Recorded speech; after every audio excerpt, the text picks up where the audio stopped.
Are you okay? You're not, you're staying stoned and you got enough water and you got a place to sleep and everything?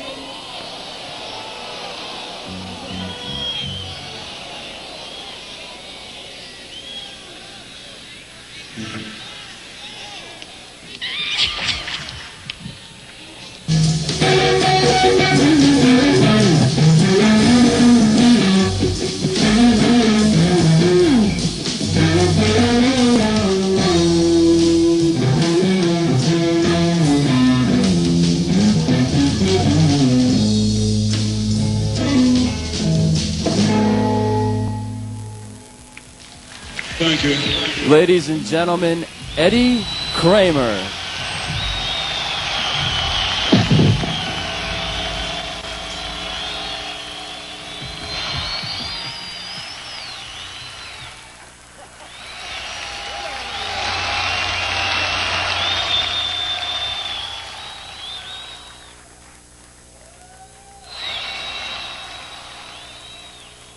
What an introduction. Geez, thanks.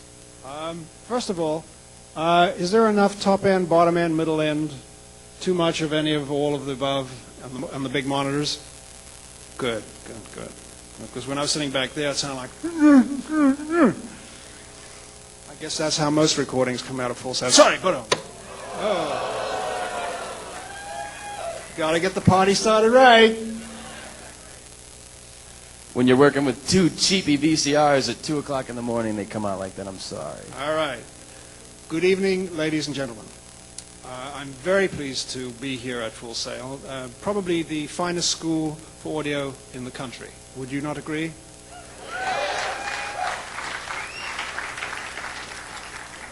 Firstly, I wish to thank Stefan for his tenacity, his hard work, and his enthusiasm.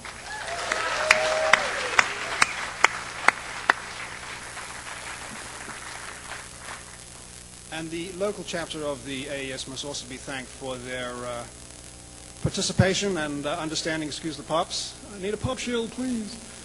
On my list of manufacturers to thank, firstly, Mark Bruner of Shaw Brothers in Chicago. Wherever you are, Mark, he's a drummer. He's playing somewhere in Chicago. Thanks, buddy. Keith Medley of Mackie, another long-haired music freak. Steve Kramer of Lexicon up in Boston, and Fred Allard of Tascam. And let's not forget our local reps. From Mackie, you've met Vic Palmer. Thank you, Vic Palmer. Mike Chaffee of Lexicon, who you've met. And Pete Snyder, who you haven't met. He represents Tascam. And now that's out of the way, I can take my jacket off and roll up my sleeves. And... shall I let my hair down? No, I'll save it for later. And I won't take all my clothes off, I promise you, ladies. It would be too scary.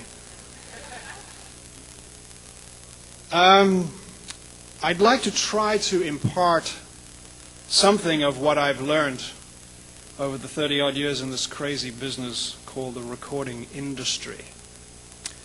Did you know that in 1995, the projected income for this industry was somewhere in the region of $12 billion. Were you all aware of that? Yes? Some of you were. That's disgusting, isn't it? But from that, we can surmise that the accent has dramatically shifted from what was once done for the love of music is now being done for the love of money. The bean counters and attorneys, for the most part, run our industry. We as producers and engineers and artists must continually look for labels that are sensitive to our creative needs without selling out to blatant commercialism. The rise of the independent distributor and the smaller labels in the U.S. are a direct response to that need. Today, we are in the midst of what I call a mini revolution. I think Vic Palmer briefly sort of alluded to that. And that is the advent of the inexpensive digital 8-track machine, whether it be a DA-88 or an unmentionable other machine. Recordable CDs, optical discs, small and powerful consoles like the Mackie, 24-bit converters and beyond, 96K sampling rates, DVD, etc. It's all having a profound effect upon the way that we record, store, perceive, and hear sound. I think the face of contemporary recording has been forever changed, certainly from the last couple of years that I've been able to observe. Now, anybody with a modicum of talent can sit in his or her bathroom, excuse me, living room, garage, whatever, and record a reasonably acceptable master tape. But as the number of tracks increase, we need another 8-track machine, let's lock it up with another 8-track machine, and all of a sudden we've got 24 tracks coming out of our ears.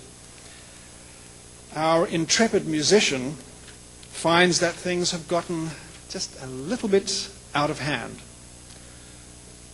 Now he needs a pro studio with a well-trained engineer to sort out the bloody mess that he's created.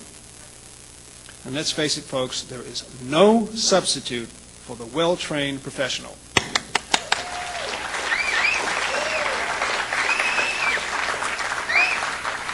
As they say in the Bronx, all of you guys out there. As a young, sort of aspiring engineer in London in the early 60s, I noticed that we all had something in common. And that was, and still is, for me, a basic love of music. We were driven to record anything and everything. The technology that developed was as a result of our curiosity and our desire to make our recording sound better. In the 60s, I started on mono and graduated to stereo. Wow! Boy, that was like, phew, big step.